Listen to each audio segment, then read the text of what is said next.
Nous sommes dans la halle industrielle qui a abrité la Biennale d'art et d'architecture de Vierzon en 2022. Ce lieu des savoirs fait partie des œuvres exposées par le FRAC Centre Val-de-Loire.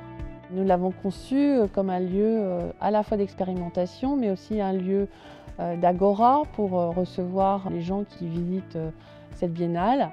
Et c'est un lieu que l'on a conçu pour être itinérant et être monté, démonté, remonté plutôt dans des espaces urbains.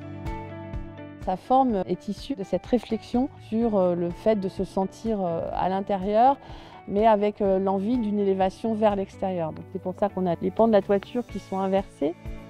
Cette multiplication de portiques espacés tous les mètres permet aussi d'avoir une vision un peu cinétique du bâtiment, du volume. On a travaillé avec l'entreprise Léonard qui nous a beaucoup aidé dans cette réalisation. L'architecte avait dans son esprit un dessin avec des sections de bois très fines pour que les lignes soient très élancées. On a essayé de trouver des astuces, donc on a rapproché les portiques de manière à ce que la structure puisse avoir sa stabilité.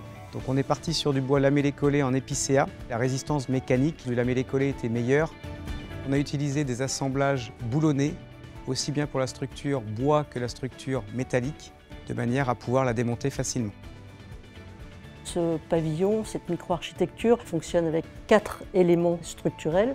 L'exostructure en bois qui vient tenir l'ensemble, une structure métallique qui est suspendue justement à nos grandes arches de bois et qui permet de tenir l'enveloppe, la peau du polycarbonate qui est légèrement transparent, un petit peu vibrant. D'ailleurs, il y a un effet moiré qui est très intéressant avec la lumière. Et puis ici, on a le 4e élément. C'est ce système de gradinage qui se fait face, un petit peu comme dans le théâtre à l'anglaise du siècle dernier.